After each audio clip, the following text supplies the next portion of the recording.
One of the scariest legends of Barbados' idyllic island of the Antilles located between the Caribbean Sea and the Atlantic Ocean began to be written in 1808, after the English family Chase acquired a crypt in the cemetery of Christchurch Parish, an old field holy colonial located on one of the hills on the south coast of the island.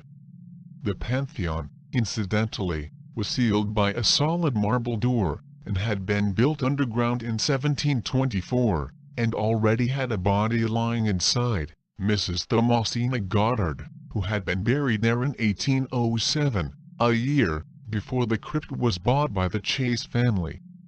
The family, incidentally, was not well liked on the island, because of the despotic and tyrannical character of the household head, Colonel Thomas Chase, who allegedly used to mistreat their slaves and their own relatives.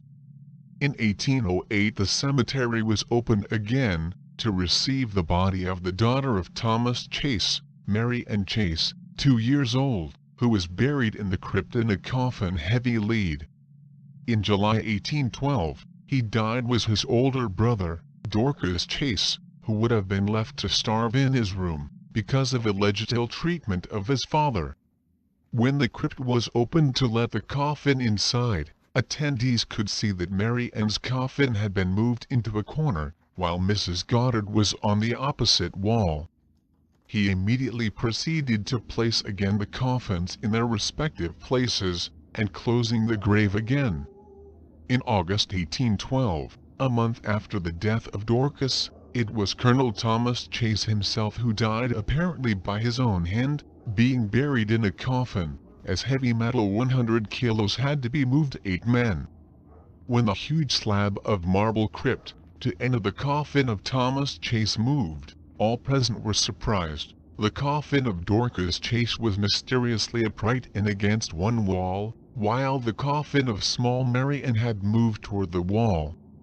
Many thought that the incident was caused by vandals, so the coffins were again relocated, while it was placed at the entrance to the crypt a much heavier slab to deter potential intruders.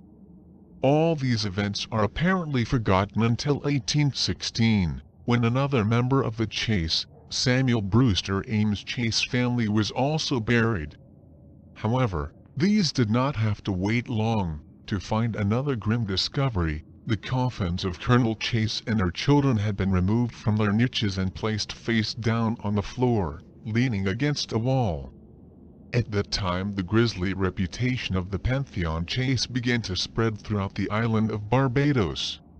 Some began to talk of black magic and ghosts, while others felt that, uprightly, the crypt of the Chase family was cursed. These strange events drew attention. Barbados governor of the time, Stapleton Cotton, 1st Viscount Combe, who ordered a thorough inspection of the Pantheon, to find any evidence or clue to explain the unexplained enigma of coffins. The investigation did not shed some light, and coffins were again placed in their original positions. Governor Cotton, to prevent similar events in the future, he ordered cover the soil with a fine white sand, marked order to put them in the footsteps of anyone who would enter the crypt to desecrate the coffins. In addition, he dropped several valuables in the sand and put a new lock on the door. The marble slab was sealed with a layer of plaster and stone. Finally, he lacquered the grave with his own personal stamp, his ring dash in wet cement, to discourage vandals and intruders. 8 months later the governor ordered the reopening of the Pantheon, to check that no one had entered. The first thing they noticed was that the seal was intact in the mortar. However, when displaced, the large slab of the crypt discovered with astonishment that the coffin of Colonel Thomas Chase had been placed against the marble entrance, as if someone or something had tried to block the entrance to the place.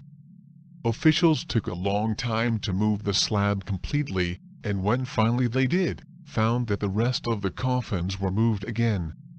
The coffin of Mary Ann had been moved against a wall with such force that one of the corners was broken.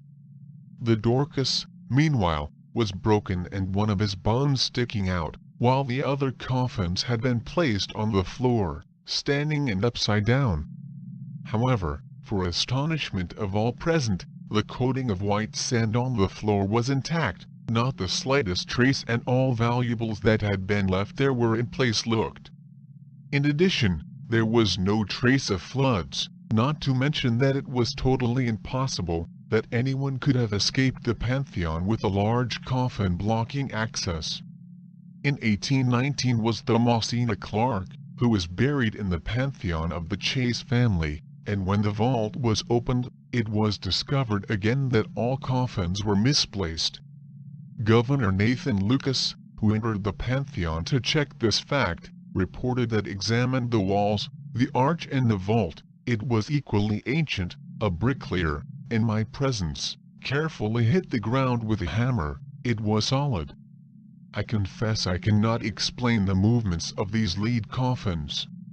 Certainly it is not thieves, and as a practical joke or a trick, involving too many people would have been necessary and the secret had been discovered, and as for that blacks have had something to do, his superstitious fear the dead and all that relates to them, it excludes any idea of that kind.